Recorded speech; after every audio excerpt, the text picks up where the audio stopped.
Today's video is the final step in how to fix a toxic workplace. This is the follow-up and repeat step. Hi, my name is Ian Hopfe, and I'm an HR consultant.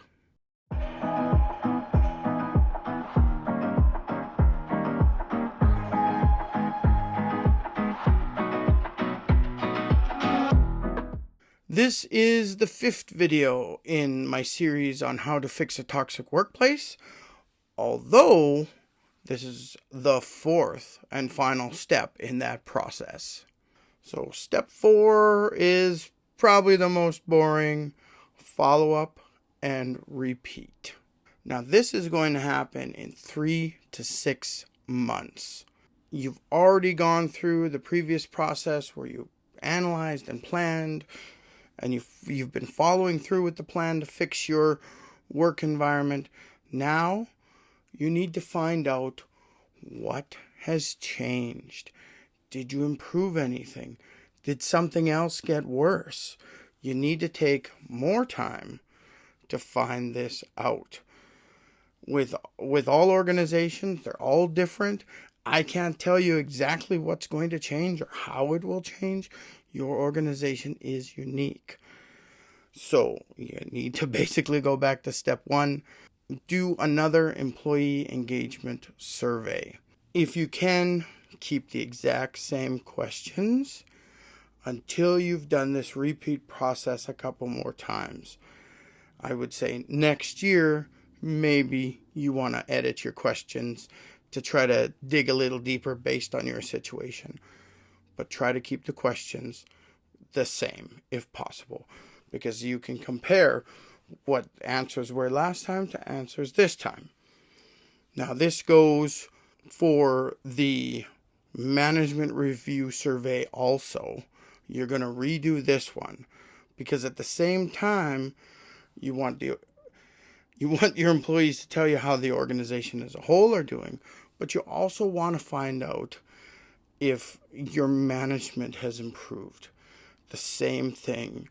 Have your managers fallen into line with the new processes, and are things getting better? There always has to be this buy-in at both levels, with your employees and with your management. So if you've noticed that something hasn't changed with your managers and their management style, you're going to want to address that separately in that group. What kind of additional management training do they need? And you're going to address that one-on-one, hopefully. And it's an offshoot of this process. It's something you're going to continue doing on your own. So looking at the things that have changed, you're going to create a new plan and address the next 3 issues. You're going to do the same thing. You're going to bring your team together to develop these step-by-step processes, and you're going to get more of that buy-in, more of that loyalty, more of that trust. The truth is, the act of doing this process is going to change your organization. Suddenly, your employees don't look at you and say, "That's my mean, bad ruler boss who tells me what to do every day." It's John who comes to us all the time and says, "How can I improve your work? How can I help you get your job done?" This is the environment you want. This new plan, it's going to be the same process. You have these meetings, and you have comparisons now. You can say, these were the results of our first employee engagement. These are the results of our second employee engagement. So everybody gets a chance to see the data so that they can bring their big brains back to the table and say, "Hey, I realize what's happening here." And, you pay people to work for you. They're not machines. They're just not doing a motion like an assembly line. They've got a brain. They've got ideas. You don't know what they're thinking all day long. Use it. You're paying for it. You will basically continue this process forever to prevent issues. You will start to see gains in all areas. Some issues that maybe it was an issue number 4 or 5 when you started. By this time, doing your follow-up and repeat, it might be non-existent. Because one of the top 3 issues just solved it.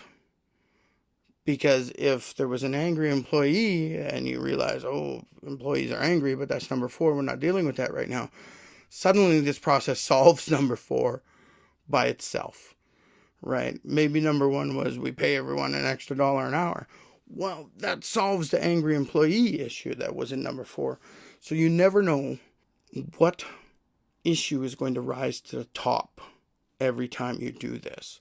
So don't use your old data. Don't say, this is what we got originally, we did the first 3, now we're going to do the second 3. Because there could be completely different issues that need your attention right now. But you're going to continue this every 3 to 6 months. Every half a year, you do this survey process. You might get to a point where you don't need a third-party consultant doing it for you. You may just have the trust of your employees that you're going to do it properly. So you can start doing it in-house. Now, if you are experiencing a toxic workplace, I invite you to come join our new toxic workplace support community. And this is great for employees and managers because communication is very important. You need to get all these ideas together. You need to be talking because maybe me as a manager might be able to help that employee on how to solve an issue, or that employee might be able to tell me as a manager tricks to make my own employees happy. So it's not a shameful thing to have a toxic workplace. You need to work through it, and everyone experiences it